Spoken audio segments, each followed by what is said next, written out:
Hey there, math hoppers! In this video lesson, we are going to tackle solving multi-step linear equations. And let's start by thinking about unwrapping a gift. So we're going to start out happy. And if we had an equation, 8x plus 4 equals 12, I want us to think of the variable, the thing we're solving for, as our gift we're trying to get to. And then the constant 4, the thing that's added to the variable term, I want us to think about that as the thing furthest from the gift, so the ribbon.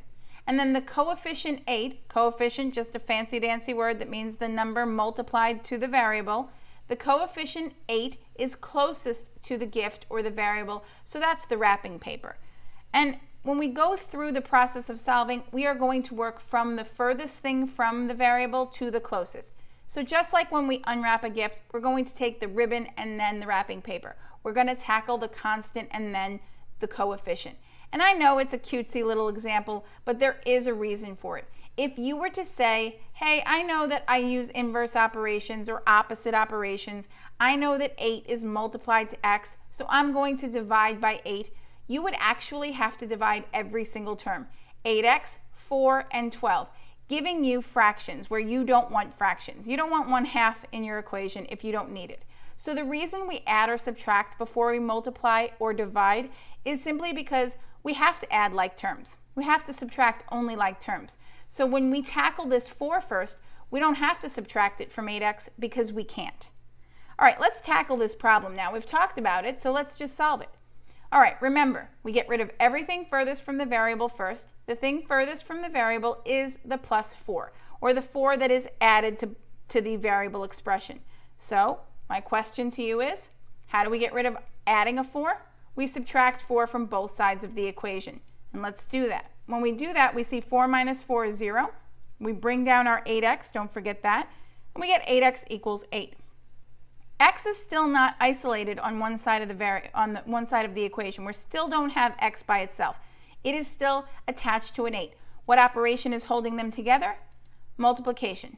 Opposite of multiplying by 8 is dividing by 8. So we are going to divide both sides of this equation by 8, and when we do, we see that x equals 1. 8 divided by 8 is 1.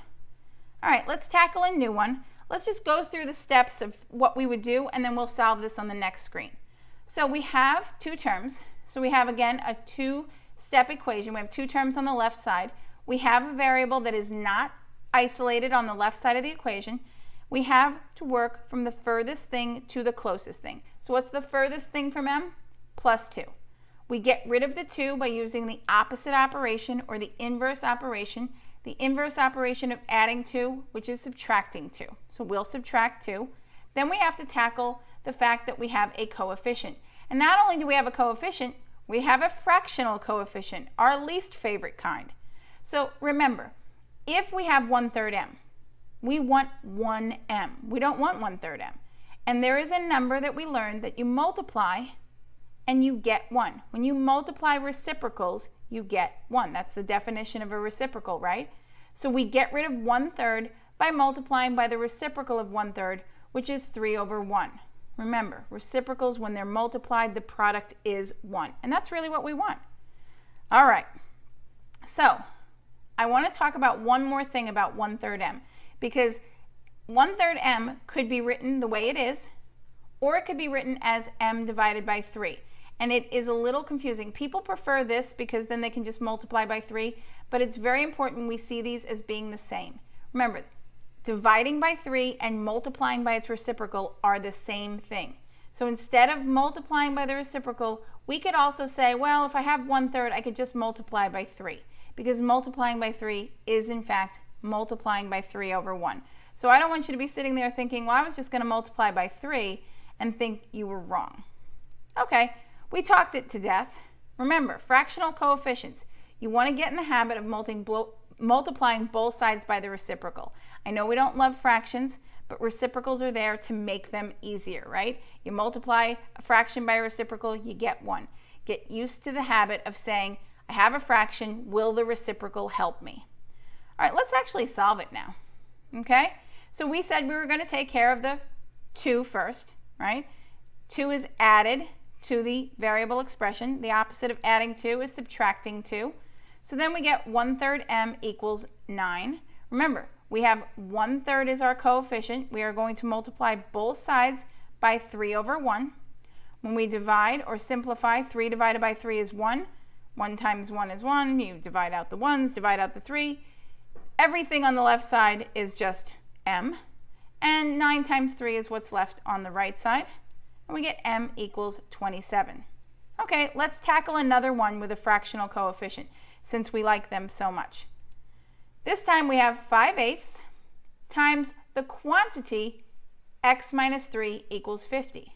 Now here's a case where you've probably been told, if you see parentheses, distribute first. No matter what, distribute first. Here is a case where using the reciprocal really is going to help you, because it will make it so that you don't have to distribute.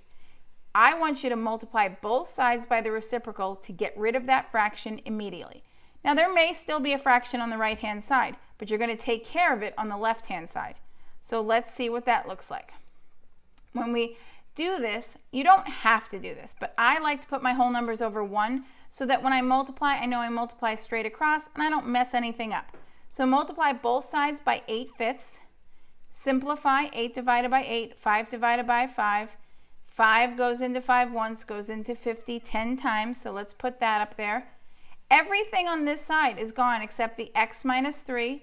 So we're going to have x minus 3 equals 10 times 8, right? The left side of the equation, we took care of the whole thing except for what was in the parentheses by multiplying by our reciprocal. Okay, let's clean it up a little bit. We have x minus 3 equals 80. 10 times 8, that's pretty easy. Again, we still don't have a variable that's all by itself on the left side. So what do we have to do? We have to get rid of a -3 or a 3 that's attached by subtraction. And so what's the opposite of subtracting 3? We're going to add 3 to both sides of the equation. We get x equals 83. Okay, not too bad. Now let's look at a problem that can be helped by simplifying first. This problem looks a little strange because it has a 2x plus 4x all on one side of the equal sign, right? Here's the equal sign. Why would we have 2x plus 4x? Why wouldn't we just write 6x? We wouldn't write 2 plus 4 instead of 6 anywhere, so we shouldn't write 2x plus 4x. So we're going to take a step to clean it up. And by clean it up, we're simply going to combine like terms and write 6x minus 7 equals 23. If you had seen this equation instead of this one, it would look much easier. It just takes that extra step of rewriting it first. Remember, sometimes people who write items really like to make them look ugly. Now we can take care of our unwrapping our gift. We have a 7 that is attached by subtraction. We are going to add 7 to both sides of the equation. We are left with 6x equals 30. Remember, we still don't have x by itself. We have a 6 that's multiplied to the x. So what are we going to do?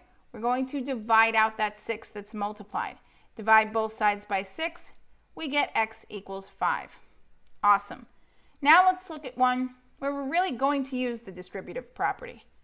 Okay, most of the time, and some people will say every time you have something that you have to distribute or a quantity you must distribute, take care of it first.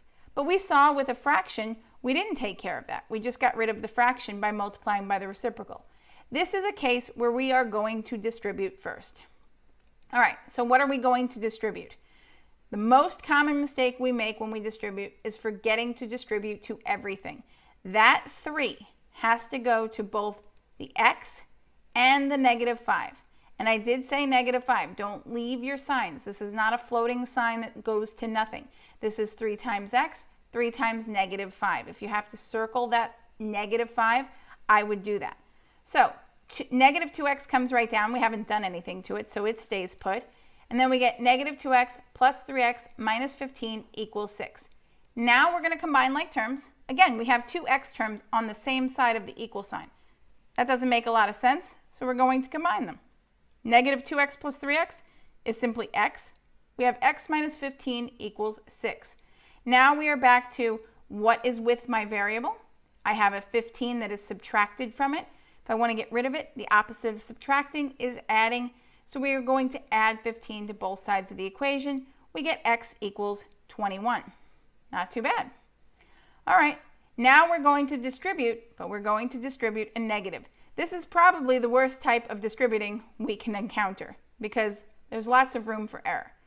When you are distributing, and there is a number here and there is a negative sign here, that goes with the number. Do not forget or lose this negative sign when you are distributing. This can be thought of as 4x plus negative 2 times the quantity x minus 7. We don't really write it like that. It would look very cumbersome. Just know that when you are distributing, you have to grab that sign and then distribute to both things within the parentheses. So this is going to be negative 2x, and then we're going to have a negative 2 times negative 7. So don't forget that that is going to be a positive 14. All right, let's put it all together. 4x comes down, right? We didn't do anything to the 4x. We distributed our negative 2. So we got 4x came down, negative 2x, negative 2 times negative 7 is plus 14, and then equals 3. We didn't do anything to the right side. All right, now we can combine like terms just like we did in the last two. 4x minus 2x is simply a positive 2x. Bring down the 14 and equals 3. 2x plus 14 equals 3. Now we're back to a basic two-step equation that we started this lesson with. We can take care of the 14 first. Remember, the furthest from the variable. So the opposite of adding 14 is subtract 14 from both sides. We get 2x equals negative 11. Now we still don't have x by itself. We have a 2 that's multiplied. The opposite of multiplying by 2 is dividing by 2.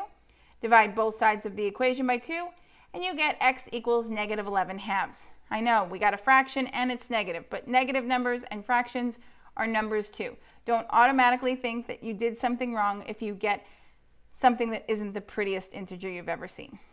Okay, now we're going to distribute a negative 1. This is right up there with distributing all other negatives, and we make lots of mistakes doing them. So we're going to be super, super careful.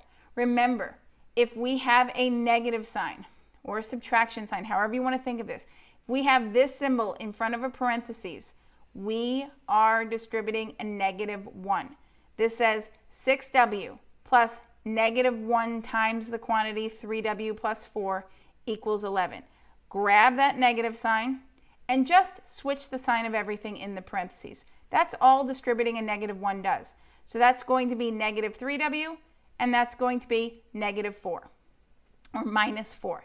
Bringing it all down, we get 6w minus 3w minus 4 equals 11. And just like the other times, now we can combine like terms. The distributing is the part that messes us up. But once we do it, we're just cleaning it up. We're just combining like terms. 6w minus 3w is positive 3w, minus 4 equals 11. Now we're just getting rid of wrapping paper. What's the wrapping paper? Subtract 4. The opposite of subtracting 4, add 4 to both sides. So we add 4 to both sides. We get 3 times w equals 15. We are left with just the wrapping paper of 3. 3 is multiplied to w. So what do? We divide both sides by 3. When we do that, we get w equals 5. All right, I'm going to give you 3 problems. Pause the video right here and see if you can work through these, and then unpause them, and I will give you the answers. All right, let's see how you did. The answer to the first one, 12 times the quantity negative x plus 2 equals 6, is x equals 1.5. Negative 4 times the quantity x plus 3 equals 8, x equals negative 5. And for 4x minus 6 times the quantity x plus 2 equals 14, you should have got x equals negative 14. Remember, if you didn't get those answers, or you got stuck, or didn't know where to begin, you should be subscribed to our YouTube channel. It literally exists just for you. If you get stuck on a module here, if you get stuck on a quiz on MathHop, or if you get stuck on a homework problem or classwork problem from your regular classroom teacher, that's where you take that problem, take a picture, send it to us. We will make you a custom video solution, and you will be so much better off for it. All right, until next time, Math Hoppers, you guys take it easy.